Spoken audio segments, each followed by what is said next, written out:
one of the best in asset building. She is a registered nurse by profession.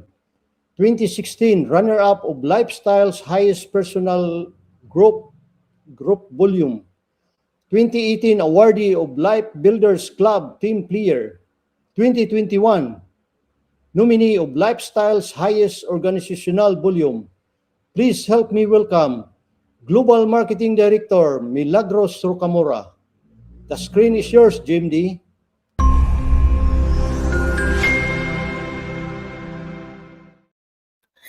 Thank you so much. I am the Joe Pasaol. Hi everyone. So dati po sa before Lifestyles po, isa po akong event nasa Itbulaga po ako at naging hotelier po ako for 11 years at naging nurse. But meron kasi akong health challenge kaya nakarating po ako ng Lifestyles. Meron po akong pleural effusion. So sa x-ray result po, I have 1,020 cc of fluid taken out from my lungs. And 19 days after, na-admit na naman po ako ulit. And another 500 cc of fluid was taken out from my lungs through thoracentesis. Malapit na po akong madedok. Naku po, kawawa talaga ako. Ang side effect po ng antibiotics po is stiffness in my joints. I cannot move freely. I need to be assisted in anything that I do. And in fact, malapit na pong mag-collapse yung lungs ko. At nung April 2015 nga po, ayan po yung picture ko. I was admitted with 1,020 cc. Ang asawa ko po, hawak-hawak niya ang kamay ko. No, hindi dahil sa hawak niya ang beat. Naku po, dahil po talaga hindi na ako nagsasalita. Diyos ko Lord, those were the downfall of my life talaga. And during my recovery stage po, I was introduced po with Lifestyles from my upline GMD Yovi Aninon. Sabi niya sa akin, naku ate, valedictorian si Intra sa lahat ng sakit. Ay, naku, nabuhayan talaga ako. And during my recovery stage, kasi may utang pa kami sa hospital, nag-sign up lang po muna ako ng 2,000, inutang, bumili ng isang Intra, inutang, and for 10 months being the user of the product, nako, meron na nang pong, merong message si Lord, nag-heart enlargement ang asawa ko po. At dito natakot ako kasi po siya ang breadwinner sa bahay. Sabi ko, pag wala akong breadwinner, paano na ako? May sakit pa ako. Buti na lang talaga at nag-intra kami. At alam niyo po ba, nag-fracture po yung left femur niya nung 2023 po. At alam niyo po, sabi doon, it will take him 1 year bago makalakad ulit. Pero thank God, no? Because of our Lifestyles product, 3 weeks nakalakad na po ang husband ko.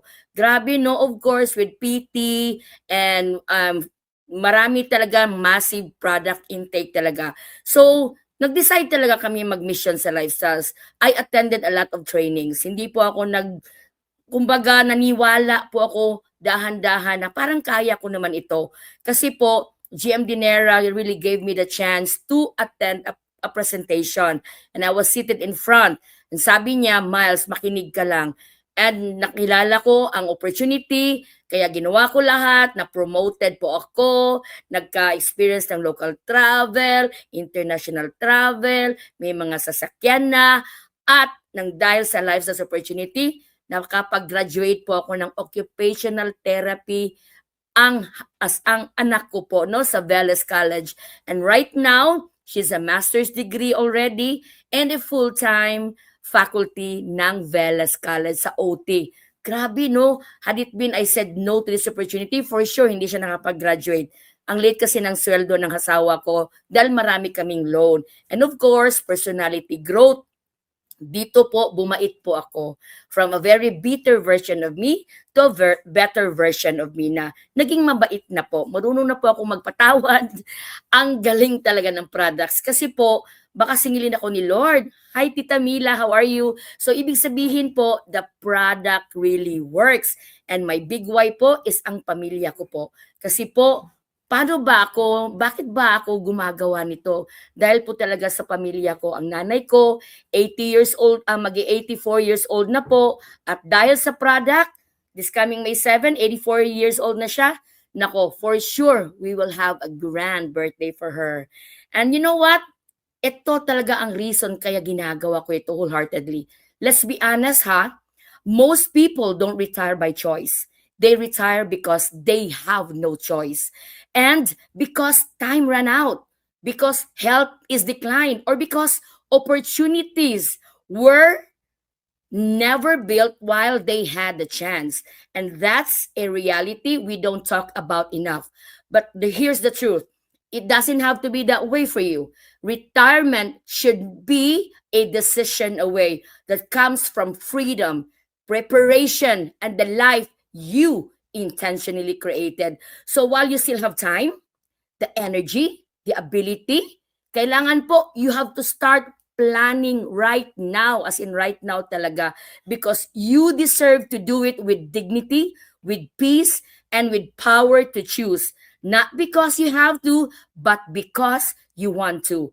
Imagine this. You wake up not because an alarm is forcing you to do so, not because work is calling you, but simply because you are done sleeping. Ano ba? No rush, no pressure, no obligations waiting to drain you. You take your time, you breathe, you enjoy the morning. Ano pa ba? That kind of life doesn't doesn't need to happen by accident. It is built through the choices that you make today, the discipline you practice. It's built through the choices no na ginagawa natin, because one day, just like we said earlier, you will step into a reason or into a season where your work is no longer the center of your life. Pero ang tanong kasi, ready ba ako? Kailangan ko ba talaga ng freedom, or kailangan ko mag-worry, no? So start now, build a life where your mornings are yours. And you know what? You can take a leave without asking permission. Hindi pa ma-approve. Imagine that. Just imagine what kind of freedom. No need to file a request. No waiting for approval. No fear of being denied, because your time is finally yours. And you know what? Because one day you will want to step back, to rest, to travel, to spend time with the people you matter most, no? And when that day comes, to spend time to the people who matters most, you can take a leave because you want to. Or are you still asking for permission? Choice mo yan, alalahanin mo. Or you spend more time with your family. You may pause and imagine that, oo nga, no, kasama ko nanay ko, mga anak ko. My God, being present at the dinner table, laughing a little longer, showing up the moment that truly matter, no? And without checking the time, without worrying what's costing you, because money is coming in whether you like it or not, if you have built something while you're in your productive age. Because in the end, success is not just about how much you earn. It's about how much time you can give to the people that who matters most. Nanay ko talaga ang reason, asawa ko, mga anak ko, ang apo ko. Kaya nag-create talaga ako ng life where I have to choose between income and family, and life where we can have both if you are an asset builder, because you're no longer worried about emergencies, because you're financially prepared. We have the best product. Oh my God, no? No more hospitalization. That's the kind of security many people wish for, but only a few actually build. The truth is, emergencies are not a matter of if, but when. And when that moment comes, the question is simple. Will you react out of fear or respond with confidence? Because financial preparedness is not just about money. It is about peace of mind. It is about protecting your future, your family, and your ability to stay strong even in uncertain times. So start today. Build safety and create that cushion. Because you know what? When you travel when you want and stay as long as you want, no fixed schedule. No, kararating lang talaga namin ng Boracay. We had so much fun. Oh my God, no? Puro positive people ang nag-surround sa'yo. Walang judgment, no? ang sarap ng buhay to be surrounded with positive people, no? Freedom to explore new places and truly experience life, not just squeeze it into a few rush days. For most people, travel is controlled by their job, by how many days they're allowed, by how much income they might lose. But imagine a life where there's no longer that case, no? At alam natin na right now, your income is tied up to your time. No work, no pay. No, nakakatakot talaga yon, ha? In a cycle many people are trapped into, where your hour stop working is an hour you stop earning. Imagine that.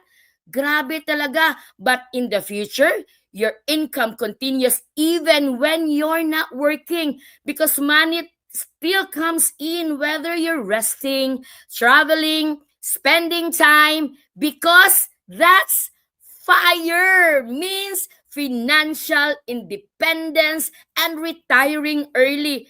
It is not just a trend. It is your best decision ang nakasalalay. The stop living paycheck to paycheck. A decision to take control of your time and a decision for your income in the future. Grabiha, oy, my God, no? As in good, it's about discipline today, your freedom tomorrow. Sacrifice now so you can have choices later, because in the end, the option is to rest when you want. The option is to spend time with your family anytime you wanted to. The option to live life on your own terms. And that's what FIRE is all about. You type FIRE in the comment section below, because it's not about wealth, but it's about freedom. And freedom is priceless. Everyone needs, because, fire is important. No, fire talaga. And I hope that you will start whatever you can to sign up and be an asset builder, because we build assets and be free with that. Thank you and good morning. The two choices is stay where you are and nothing changes, or start today and build your path to FIRE. The decision is yours. With that, thank you, and to God be all the glory.